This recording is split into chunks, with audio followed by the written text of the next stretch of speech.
Greetings and welcome back to room 303 in our Talks with Walt, as we are calling our readings through the deathbed edition of Walt Whitman's Leaves of Grass. We are now in the classic Song of the Open Road, passage 14. Of course, 15 will be the conclusion passage, and we're going to see these two passages, 14 and 15, in unity really with the ending of passage 13, as we said a few moments ago. Just consider your dates for a moment, right? 1856, Song of the Open Road is written. By 1867, it will actually receive the name Song of the Open Road. And by 1881, the 224 lines will be divided up into these 15 sections. All of that is as well going to be laid down as you've written down those dates, with, of course, 12 April 1861 to 9 April 1865, the American tragedy of all tragedies, the American Civil War. So here we're going to hear some militant language. Readers of this text would resonate after the Civil War with a whole bunch of that militant language, both to the positive as well as to the negative, we should point out. Now, the assumption is that you've been with us at learnstrong.net. Down that left-hand side, Talks with Walt's the name of our playlist here for this set of talks. And I hope that you've been with us from inscriptions all the way up and including through Song of the Open Road, passage 13, which we recently finished, so that you can get a sense of how it is that Whitman is building arguments. Now, we began our conversations by saying that in 303, we're always concentrating on the big five, as we call it. What does the text say about epistemology, what you can know, ontology, who you are, psychology, the study of the individual mind and motivations, sociology, the study of groupthink and group minds, and why is it that groups behave the way they do. But you'll remember the last one, number 5, is the question of theodicy. Why must bad things happen? Why must there be what here Whitman will call struggles, right? And we have pointed out already that it's central to reading Whitman's theodicy that he will challenge us to no longer ask when bad things happen, why did this happen to me? But rather learn, and I would underline that word, right? Learn to ask, why did this happen for me? We're going to see this outlined very clearly in this passage. Okay, we are going to only have 2 more of these allons. Again, this French word that means come on, let's go, come along with me, right? Allons, he says. Through struggles and wars, the goal that was named cannot be countermanded. Have the past struggles succeeded? What has succeeded? Yourself? Your nation? Nature? Now, understand me well. It is provided in the essence of things that from any fruition of success, no matter what, shall come forth something to make a greater struggle necessary. My call is the call of battle. I nourish active rebellion. He going with me must go well armed. He going with me goes often with spare diet, poverty, angry enemies, desertions. Now I see that several of you are smiling, especially if you are seniors in room 303, because you know that the heart of this poem is, of course, shared right at the very beginning, on the very first day with seniors. We always share these lines, now understand me well.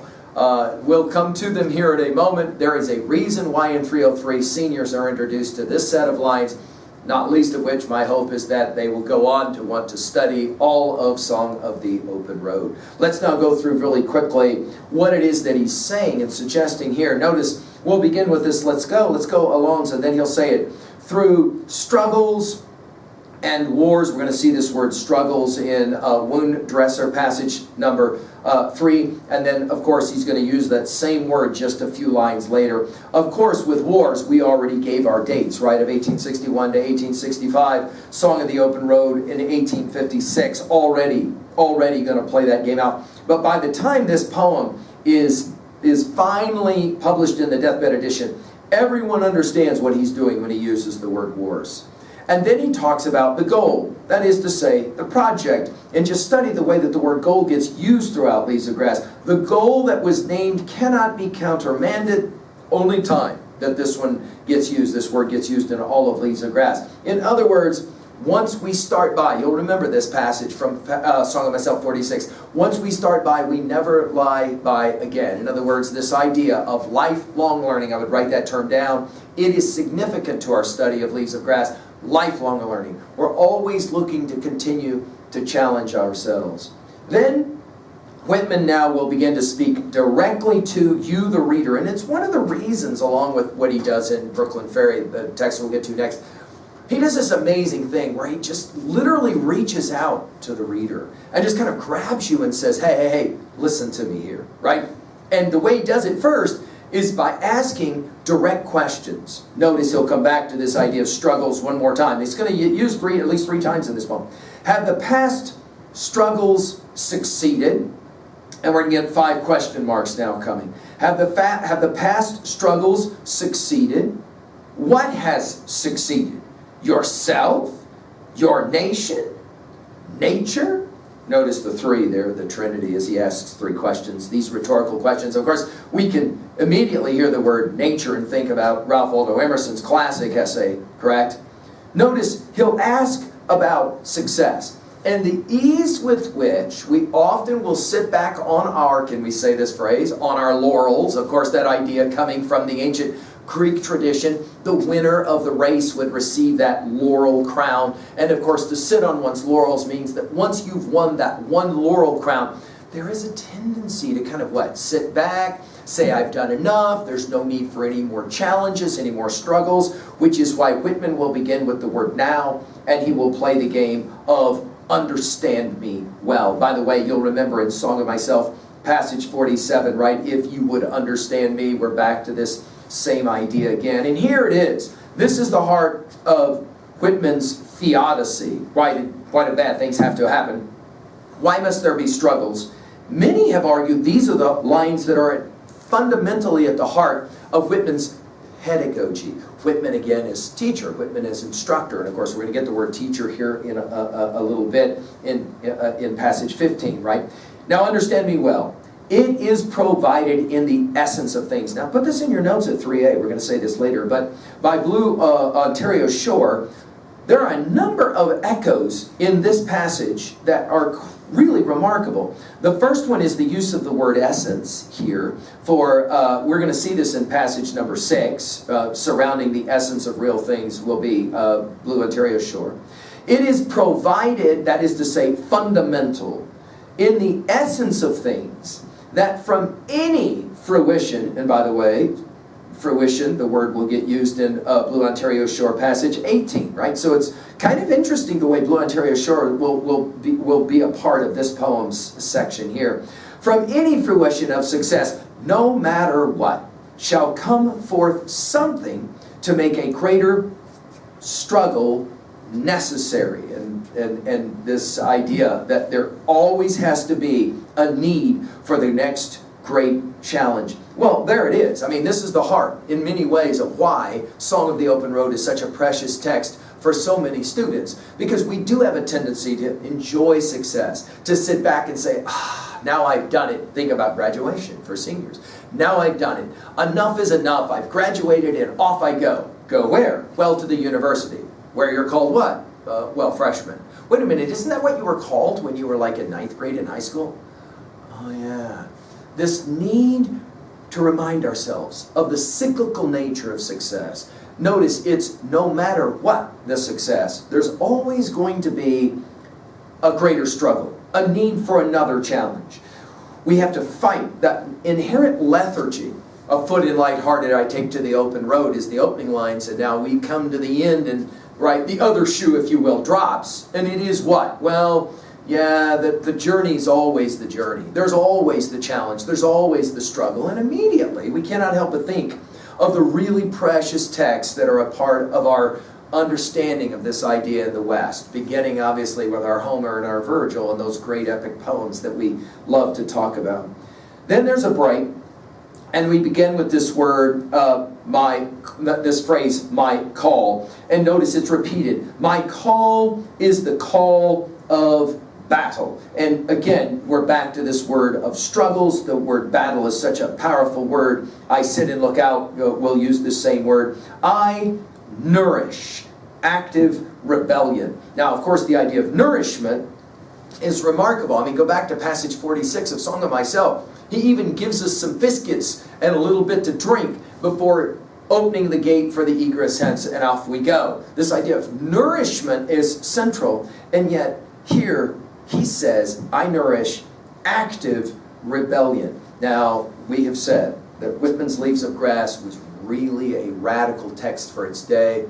Under the shadow of course, the American Civil War, this word will have all kinds of powerful resonances. Before the American Civil War, it's obviously Jefferson's Declaration of Independence. Are you ready for this? The word rebellion only gets used one time in all of Leaves of Grass, and it's right here. Remarkable. I nourish active rebellion. And then he begins to speak about the ones going with him again. You'll remember this from passage 10, he traveling with me, now it's he going with me.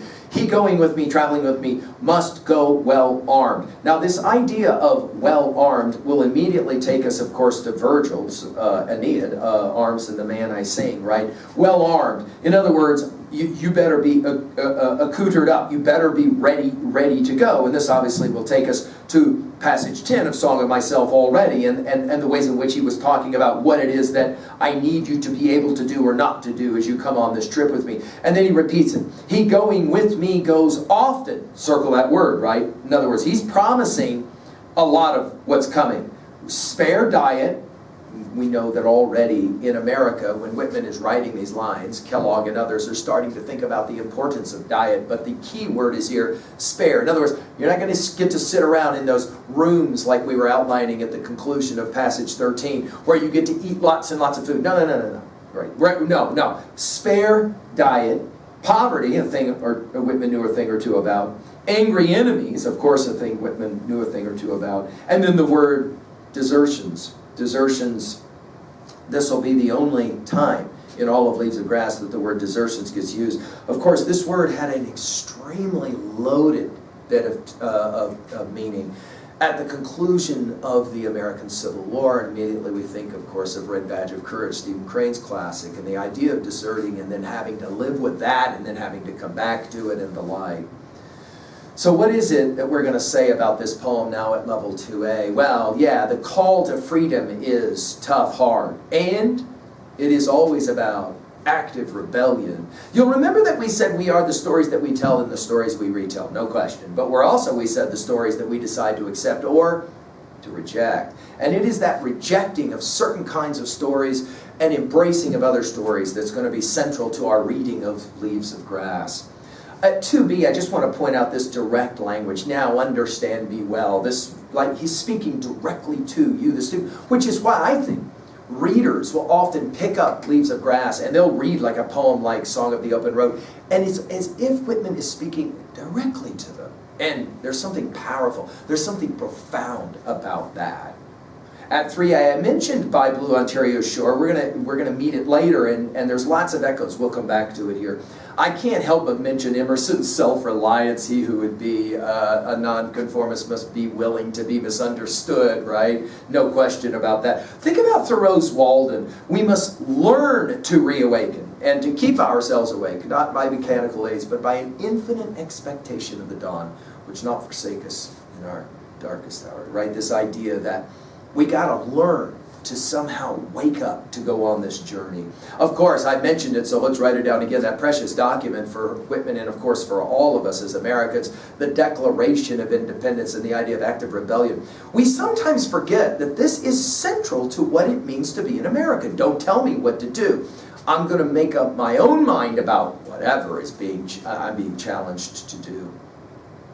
Well, finally here at 3B, how do you own a passage like this? So many of you as seniors can't help but smile because this is the passage shared with you on day one, and it will of course be the passage that's usually shared with you at the very end of your senior year as well. What was a time when you had to nourish active rebellion? You had to stand up for something you felt was right.